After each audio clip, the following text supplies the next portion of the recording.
1984, I lost my mother and returned to this little town after a long absence to bury her. The funeral. Father has been buried here half my life. Next to him is a grave for me. At his other side, my mother lies this morning beneath incense and Latin chants. In this Catholic cemetery named St. Francis, I think of parochial school. Counting beads gave children license to be cruel as thorns, and faith that weddings, eating flesh, and funerals were, after all, the same. There are no saints. The last angel has flown into a dark eye and will not return. It begins to rain. Mother, we look at your grave and see an end. My daughter has your jewelry. The ceremony isn't right. There should be a way to keep you out of death. A photograph of you and Father shows what your life was like. In 1942, you wore a beaded dress and smiled. Father stood beside an elm and knew this day was good. Next dog, you were married 2 years before my birth.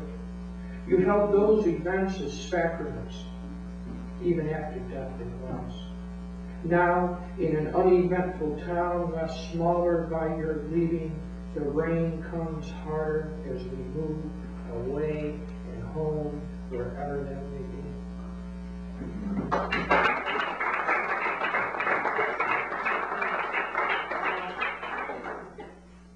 The title section of the book, The Required Dance, contains a lot of narrative points and character studies. I'd like to read one of them. It's about this, I was living in this farmhouse about 20 miles south of Albany, and at one point, there was this derelict named James who was, we found him asleep in the streets in front of this downtown market. We took him home with us, and he lived with us for about 6 months until he, in drunken rage, right one night, he was trying to burn down a field, and the neighbor called. We had to come get him and bring him back into Albany. But while he was living with us, a lot of things happened. The last told.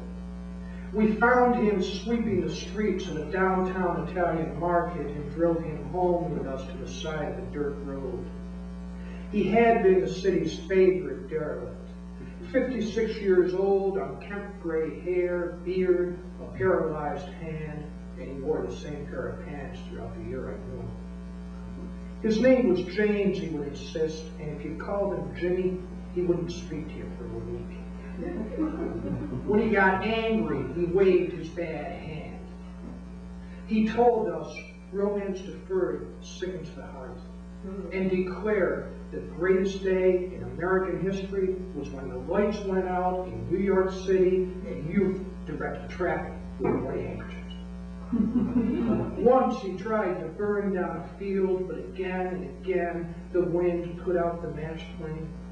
He slept with the dogs who knew him best and often woke, cried with them in the darkness, and recalled a time when, living in a Catholic workers' home, he entered a cathedral in a drunken rage, removed the icons he discovered there, and threw them over a cliff. After he moved away, I stood alone in the empty room that had been his and felt a constriction at the base of my skull, where something had reached up to take one last desperate hold.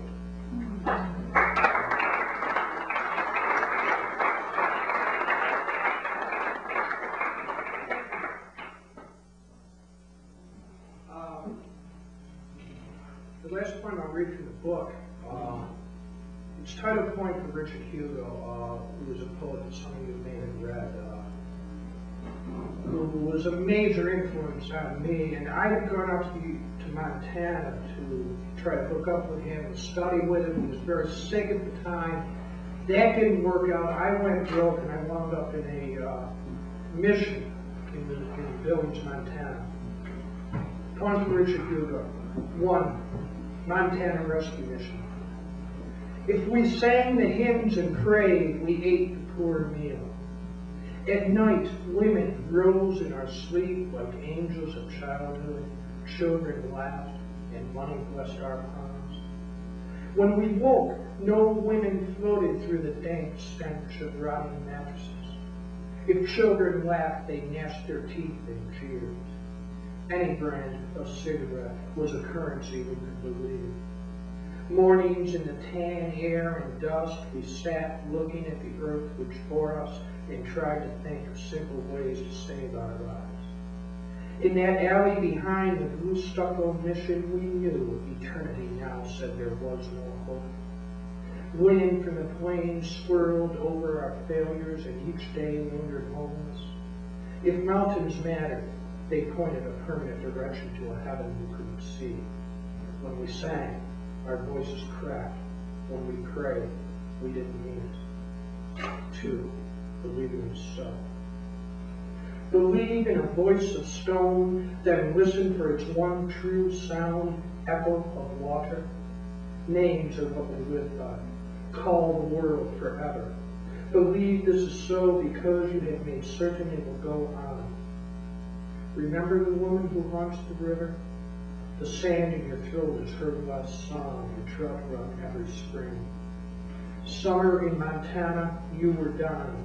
I could not see you. I turned east like a plains Indian hunting mystic truth. Missoula to Billings, I wandered telling sacred skies it's wrong. Black nights on the prairie, unseen and evil creatures made their terrible noises.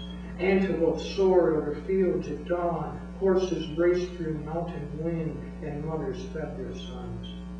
We need a spirit, water woman fed, and a covenant. Be kind, live your life as if it were a promise you had to keep or die.